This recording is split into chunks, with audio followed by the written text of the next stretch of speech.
It was the moment Europe had eagerly awaited. The new three-party coalition government has been formed.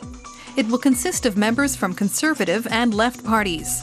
The new Greek Prime Minister Antonis Samaras was sworn in after months of political immobility.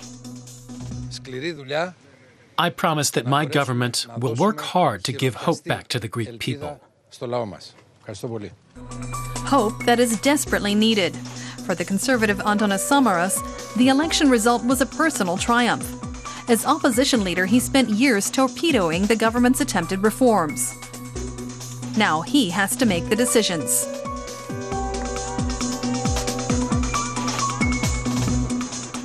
In Germany, experts are relieved that policymakers in Athens can return to business, but many are wary of Samaras. Personally, I find it totally ironic that the Greek people have once again voted for this party to resolve the problems in Greece. The very same party that over the past decade placed Greece in the difficult situation the people now have to live with. Nobody in Greece or elsewhere in the EU is likely to be euphoric about the election result. There are just too many major challenges facing the new government. Excessive bureaucracy, far too many civil servants, and widespread corruption. Experts say Greece can only function to a certain extent.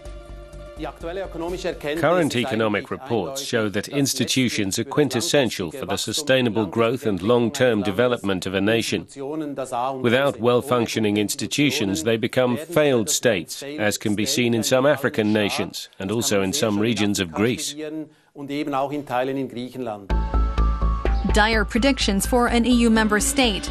And one thing is certain, bankruptcy is rife in Greece, and the nation has suffered from an economic recession for years.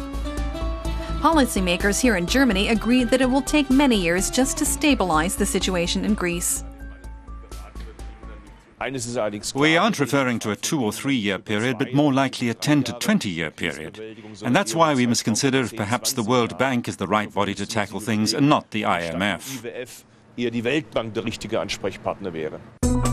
Development aid for Greece? That would make it difficult for Athens to meet the EU's imposed cutbacks on spending and economic reforms by 2015 as agreed on. In fact, many say 2017 would be a more feasible target. And that would mean another EU rescue package. But that's a proposal that the German government rejects. I'm not willing to discuss another rescue package, and this is not an issue for conjecture.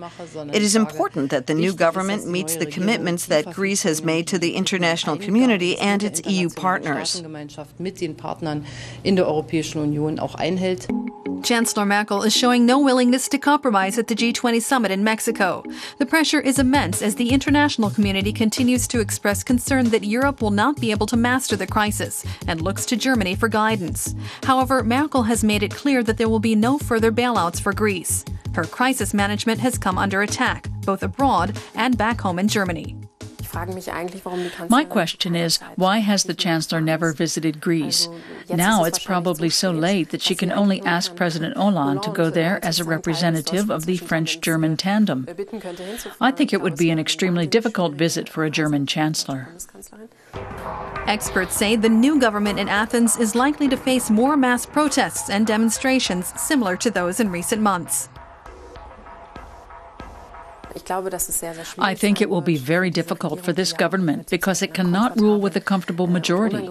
Policymakers will have to take the voters and the opposition into careful consideration when making any decisions.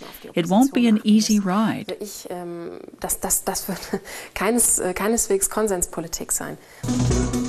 One man who will make sure of that is radical leftist leader Alexis Tsipras.